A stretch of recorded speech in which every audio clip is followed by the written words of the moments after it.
নমস্কার। ভারতীয় জনতা পার্টির পক্ষ থেকে আমরা সারা পশ্চিম বাংলার সমস্ত বিধানসভা কেন্দ্রে সেখানকার দুরবস্থা, সেখানকার দুর্নীতি, সেখানকার বিধায়কদের অপদার্থতা, বিধায়কদের দুর্নীতি, কাউন্সিলরদের অপদার্থতা, কাউন্সিলরদের দুর্নীতি, পঞ্চায়েতের অপদার্থতা, পঞ্চায়েতের দুর্নীতি নিয়ে আমাদের কথা বাংলার মানুষের কাছে আপনাদের মাধ্যমে তুলে ধরছি। আজকে যেরকমই রাজারহাট গোপালপুর বিধানসভা কেন্দ্রে এই চার্জশিট প্রয়োগ, আমরা এই প্রোগ্রামটাকে চার্জশিট হিসেবে বলছি, কারণ আমরা এই সরকারের বিরুদ্ধে এদের এগেনস্টে আমরা চার্জশিট জারি করার চেষ্টা করেছি। রাজারহাট গোপালপুর একটা খুব পরিচিত জায়গা। রাজারহাট গোপালপুর বিগত কয়েক বছরে অন্য কিছু হোক আর না হোক প্রচুর বহুতল বাড়ি তৈরি হয়েছে। রাজারহাট গোপালপুর সেই সিপিএমের আমল থেকে এখানে শুধু মাল্টি স্টোরি তৈরি হয়েছে। রাস্তাঘাটের কি উন্নতি হয়েছে কেউ দেখে, কারণ রাজারহাট গোপালপুরের মানুষ শুনে এসেছে যে রাজারহাট গোপালপুরে আন্ডারগ্রাউন্ড ড্রেন হবে, সেখান দিয়ে জল নিকাশি ব্যবস্থা হবে, জল জমা বন্ধ হবে। কিন্তু রাজারহাট গোপালপুরের মানুষ যখন দেখেন হলদিরামের পাশ দিয়ে চিনার পার্ক অব্দি যখন যান বর্ষাকালে, তখন গাড়িতে যান না জাহাজে যান বুঝতে পারা যায়।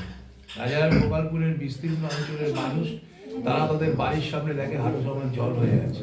রাজারহাট গোপালপুরের অনেক জায়গাতে রাজারহাট এবং নিউ, যদিও এই বিধানসভা এই পৌরসভার মধ্যে ঠিক রাজারহাট গোপালপুর বিধানসভায় নয়, কিন্তু নিউ টাউনে দেখা গেছে খাল বুঝিয়ে দেওয়া হয়েছে এবং জলের এই নিকাশি ব্যবস্থাটাকে বন্ধ করে দেওয়ার জন্য আমরা চারপাশে দেখতে পাই যে রাজারহাট গোপালপুরের পুরো রাস্তা, যেমন রাস্তাঘাট ভাঙা, রাস্তাঘাটের কোনো উন্নতি নেই, তেমনি ড্রেনেজ সিস্টেমটা এমন হয়েছে যে প্রতি বর্ষায় একটুখানি জল হলে মানুষকে জলের তলায় জল দিতে হয়। এই সমস্যা মানুষ দেখছে।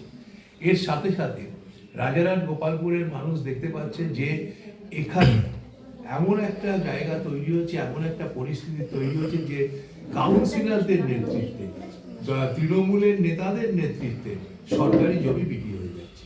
আমরা দেখতে পেরেছি কেষ্টপুরের প্রসন্ন কলোনির পাশে হরিচাঁদ পল্লীর পিছন দিকে সেচ দপ্তরের জমি বিক্রি করে দিচ্ছেন।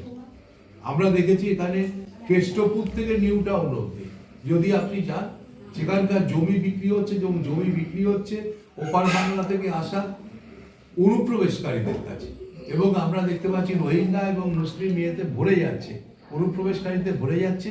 এবং এই দুর্নীতিগুলোর পিছনে, সবটার পিছনে লোকাল লিডারশিপ আছে, লোকাল কাউন্সিলররা আছে। আমরা দেখেছি যে এই বিষয়গুলো নিয়ে যখনই আমরা প্রতিবাদ করেছি, বিজেপি প্রতিবাদ করেছে, 21 সালের নির্বাচনের পর থেকে বারে বারে আঘাত এসছে আমাদের উপরে। আমরা আক্রান্ত হয়েছি, আমাদের কর্মীরা আক্রান্ত হয়েছে, দোকানপাট ভেঙে দেওয়া হয়েছে, বাড়িঘর ভেঙে দেওয়া হয়েছে, এবং এখনো অনেক কর্মী আছেন যারা ফিরতে পারেননি। আমরা দেখেছি 17 নম্বর ওয়ার্ডের কাউন্সিলর, 24 নম্বর ওয়ার্ডের কাউন্সিলর, 26 নম্বর ওয়ার্ডের কাউন্সিলর নিজেরা দাঁড়িয়ে থেকে অত্যাচার করেছে। তার বিচার এখনো হয়নি। বিচারের বাণী এবার এই বাংলায় নীরবে নিবৃত্তে এই কাঁধে সেটাই হচ্ছে।